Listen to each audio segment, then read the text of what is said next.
Welcome to Talk to Brazil with Tom Reaoch, the business connector to business in Brazil. Talk to Brazil is a leading business podcast, talks with business experts throughout the world. I'm Tom Reaoch, an American known as the King of Networking, connecting people from my studio in Brazil. Today's guest is Alex Foessel. He's an Agro Technology Expert, joining us again from the United States. Alex Foessel is managing partner at Balanced Engineering in Dubuque, Iowa, a marketing technology strategist, an expert on aerial autonomy and aerial inspection. A PhD in robotics from Carnegie Mellon University keeps him at the forefront of field robotics and space exploration vehicles. He's also co-owner of a cattle ranch in Chile. Today he's in Cincinnati, Ohio, finishing a conference on product safety and liability, trying to stay ahead of the upcoming wave of adding artificial intelligence to off-road products. Alex, I wanted to start out talking about farm to fork and rural and small farms versus mega farms. But let's jump into what's happening with artificial intelligence in off-the-road equipment. Oh, well, good morning, Tom. Thank you for having me today. This is a topic that is really becoming very interesting and even challenging to some extent. When we are looking into the integrations of, for example, electrification or electronics or software into a piece of off-road equipment, that could be an excavator, could be a tractor, could be a combine, and other types of equipment, we have today, the industry has today, the standards and the methodologies and the product development processes to create truly safe products. However, when we have more and more... We're saying products within a product, actually. So we have a machine that has mechanical parts. That is correct. And it has a brain, right? Right. So here during this conference, we had every member of the Association of Equipment Manufacturers that brings brands like Caterpillar, Komatsu, Hyundai, John Deere, CNH, Agco, Vermeer, and countless more. And the professionals of product safety and product liability get together to understand and listen from experts how to continuously create safer and safer products. When you have, for example, a piece of software in one of the embedded computers in a product, you can actually look at the software and go line by line. And at the end of this inspection, you can actually ensure that that code is safe, that the code really represents the intent of the design.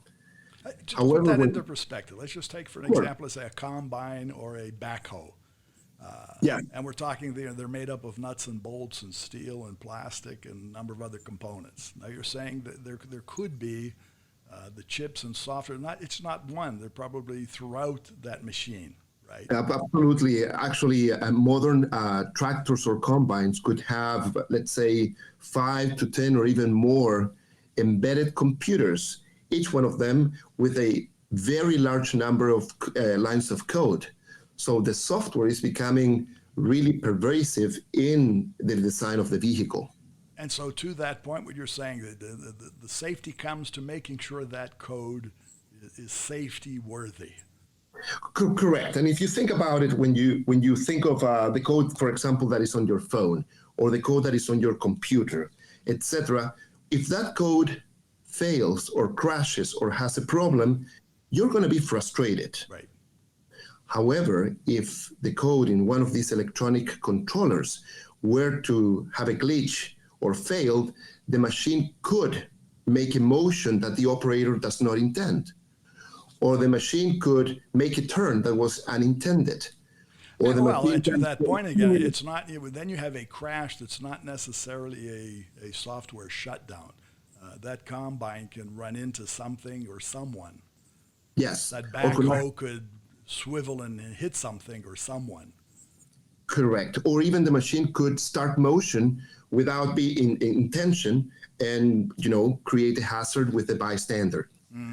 So understanding that the software in these machines that control the transmission, the engine, the controls of the machine, that provide display to the operator so the operator can decide what is the right thing to do. If any of those pieces of software were to have a problem, then we have an unsafe machine.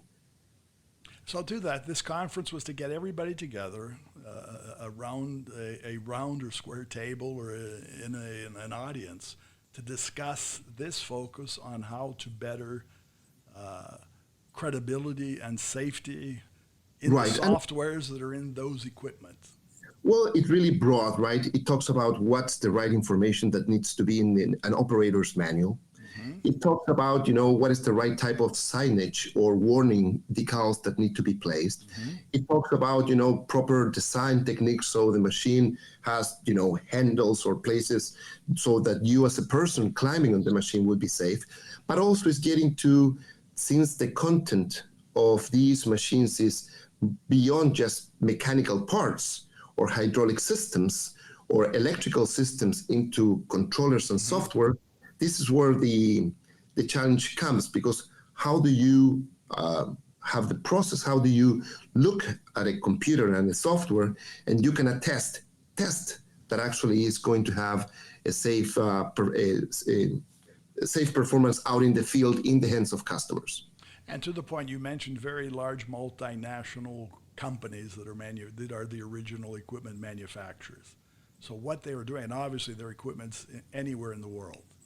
We're talking Correct. Brazil, we're talking Africa, they're in Dubuque, Iowa, India, could be anywhere, China.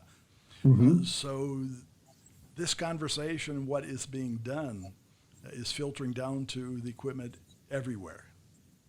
Correct. And if I'm going to add just one more point about, the challenges ahead of us, is that when you have a piece of software, and this is what I was trying to say at the beginning, but you're right, we needed to explain the context. You can look at each line of code and verify that it's correct. However, when you have a machine learning, a computer vision based on artificial intelligence module, let's say a camera that is helping the operator look out for bystanders, what is inside is not anymore your normal code. What is inside is a neural network with hundreds of thousands or millions of nodes, each one with a number, which represents what this machine learning component has learned after being trained. So for that, you feed a lot of images pointing to where people are, and this system learns. And eventually, if you put a new image through this component, it will tell you there is a person or not. But this is not just code anymore, Tom. This is real time as the machine, whatever, the combine's going down the road, the backhoe's digging a ditch. This is all real time learning, right? Well, typically the machine would learn prior to that during the development. But nevertheless, the point I'm trying to make is that if you had 100,000 or 1 million numbers, how do you or I, humans, look at that and say, is going to be safe or not?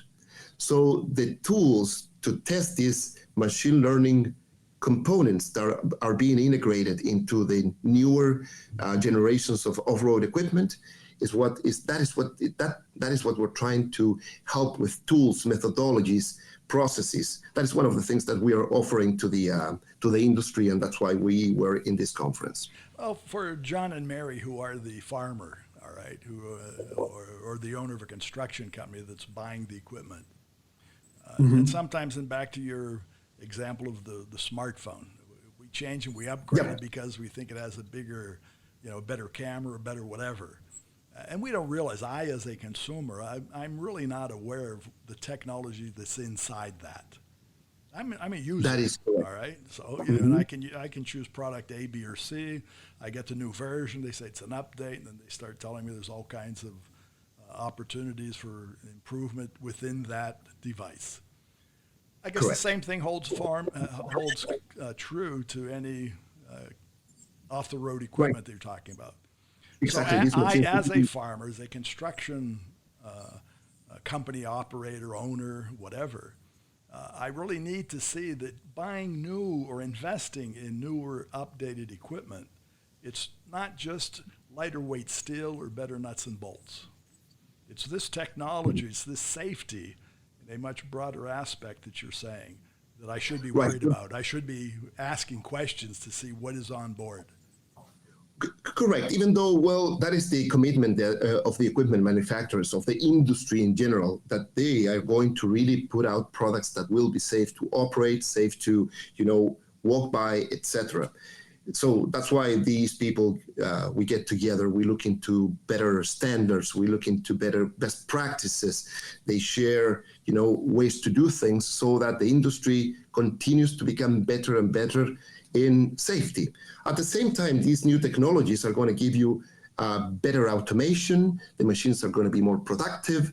The machines are going to they will have more uptime. So that these newer technologies not only help safety, but also make these machines more productive.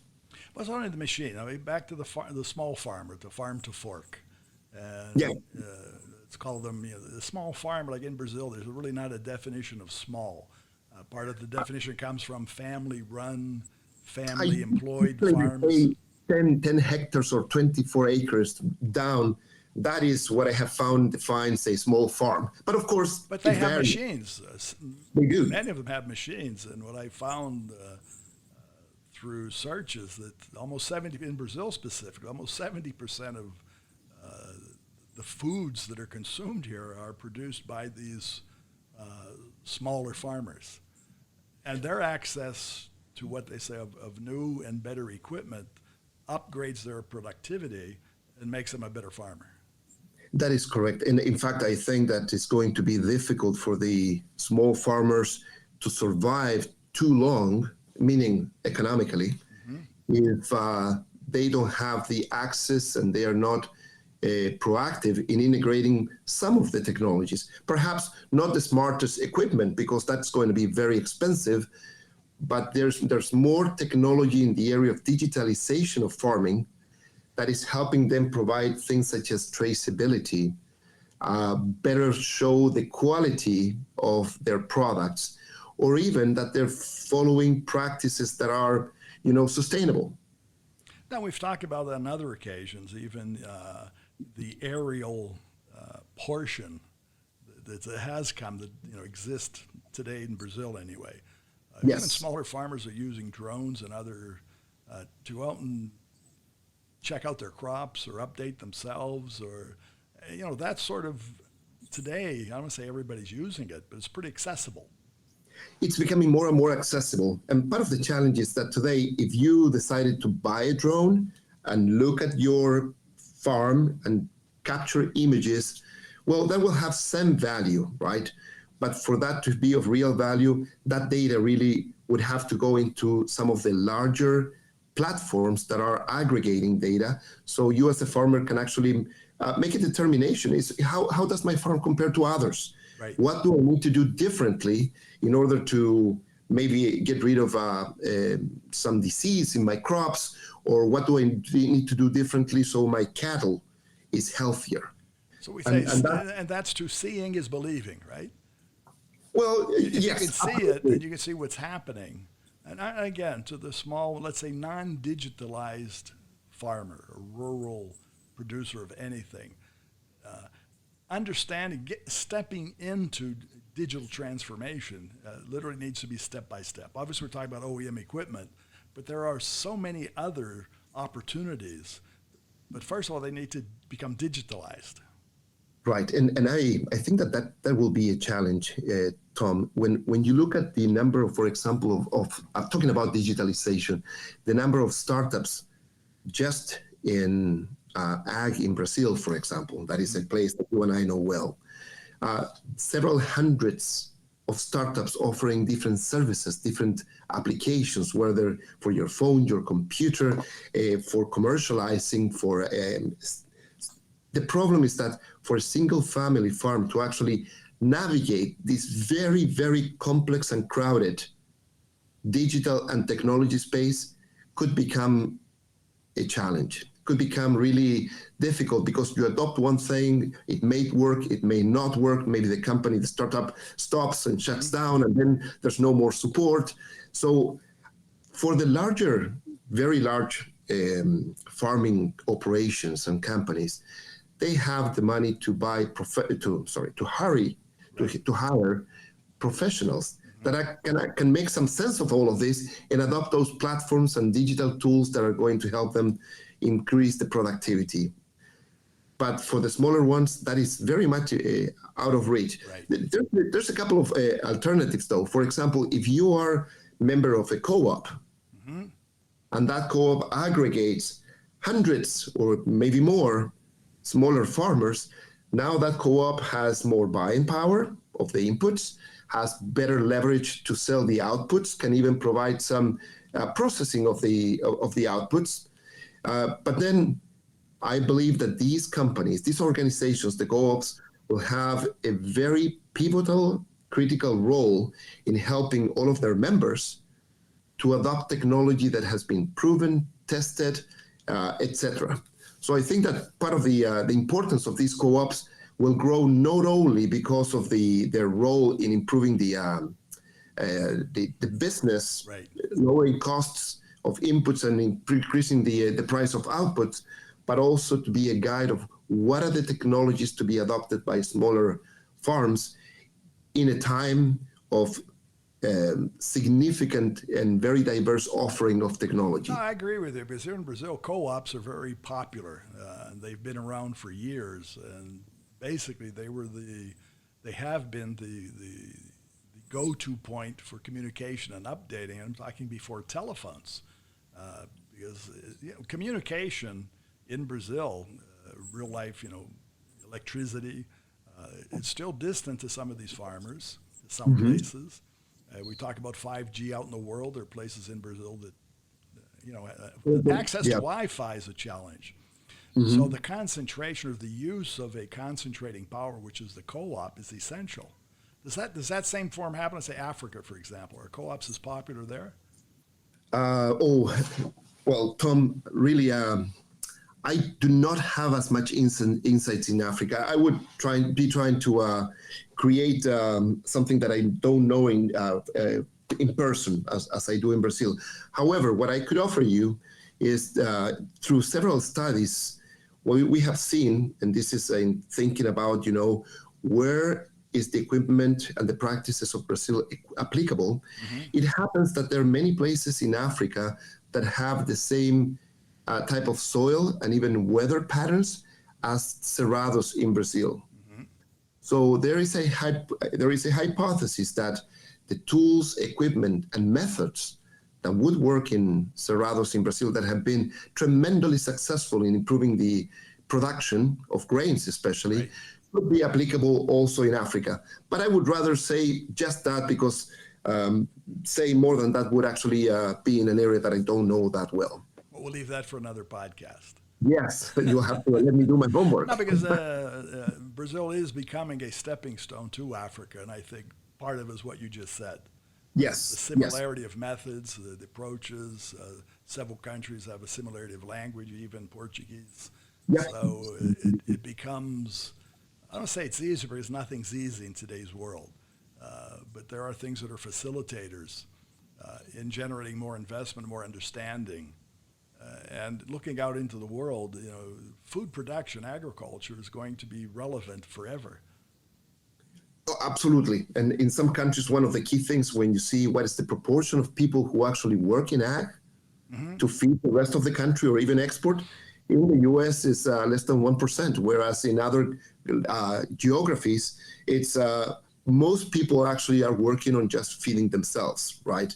So what I'm thinking is that there is a potential for technology, for digitalization, but we'll have to be very thoughtful in how to help the adoption of those technologies, especially in countries where the availability of resources, of economical resources, is very limited. Well, I agree, and I think you're a good example of that, and you have a feeling for the challenges and also the opportunities. As I mentioned, you are a cattle owner of a ranch in Chile. You've been in Brazil for years. You know the agricultural market very closely. So you have a real life feeling of what this is all about. And some technologies are making a real difference. So, for example, let me give you something that for me has changed significantly. access to communication from our ranch in Patagonia. Starlink. Starlink has made it so that what used to be, if I ever had let's say a phone call or a video call in the past, I would have to drive away from my ranch and go to a place where hopefully I would have cell phone coverage, right? Or if not, all the way into the city an hour away. However, today I can take a call like this. Today I'm in Cincinnati, but if I were in Wow at the ranch in Patagonia, Tom, you would not be able to tell because the connectivity through Starlink is so fast that it is truly a game changer. I'm not. I agree with you. The basic connectivity. I use that word, is essential for anyone. And Brazil's the same. Brazil is a continental-sized country, a diversity in terms of access to energy, as I said, to communications, and that has been a challenge for many of the farmers, many of the companies, many of anybody in these different outlying areas of not being able to make a simple telephone call. Right. Let me give you an example, and I'm going to refer to what we were talking at the beginning of the podcast. One of the key elements of being able to integrate safe software into off-road equipment is to be able to update that as newer software comes in, or if there's a glitch that was detected, so you can actually get a newer, better version, etc. Today, people expect that that's going to happen on cell phones automatically. Right. In off-road equipment, when you have safety considerations, you want to know that that software that has been tested in the factory can get correctly into the machine. So that would have to be today with a person that actually will take a computer to update the software of the machine. More and more, the expectation is that that update is going to be over the air. It needs to be. It needs to be fast, quickly. Well, how are we going to do that if we have equipment deployed in areas without connectivity? That is why these newer technologies that are making communication available in places where they were not are going to be enablers of the digital agriculture and also of safe products deployed around the world. Well, and that's it. I think updating has to be, I want to say instantaneous, but it has to be relatively quick in its accessibility for what you just said. Because you may have a theoretically new piece of equipment that's outdated 6 months later. Or you may have a machine learning module in your vehicle that the OEM has been training and making better and better. And of course, you want to deploy that to all of your customers so they can benefit from the higher productivity, for example. Very good. Well, again, Alex, I want to thank you for being part of our program. And I know our listeners, where can they find you? I know you're everywhere and you're not anywhere. You can be in Pittsburgh, you can be in Cincinnati, you can be in Chile, checking out your cattle. Actually, in a couple of days, I'm going to go to Brazil to Agro Show, the largest ag fair in Latin America. They can find me in LinkedIn, looking for Alex Foessel, or they can actually get to my company's website at balanced.llc. Very good. Well, thanks again for sharing your time, and have a good trip today again. All right. Thank you, Tom. You too. Great talking to you again. Always. We'll be seeing you shortly here in Brazil. Yeah. And for our listeners, again, you can find more about Alex, and it's Alex. The last name is Foessel. Foessel. You'll be able to find him at his company, which is Balanced.llc. Balanced.llc. Thanks to our listeners and our sponsor, Focus MI Market Intelligence. Focus MI specializes in the market research of the Brazilian agricultural market. More about them on their website, focusmi.com. Remember, when you talk to Tom, you talk to the world. Goodbye, and thanks for listening. Thanks for listening to Tom Reaoch on Talk to Brazil, the business connector to Brazil.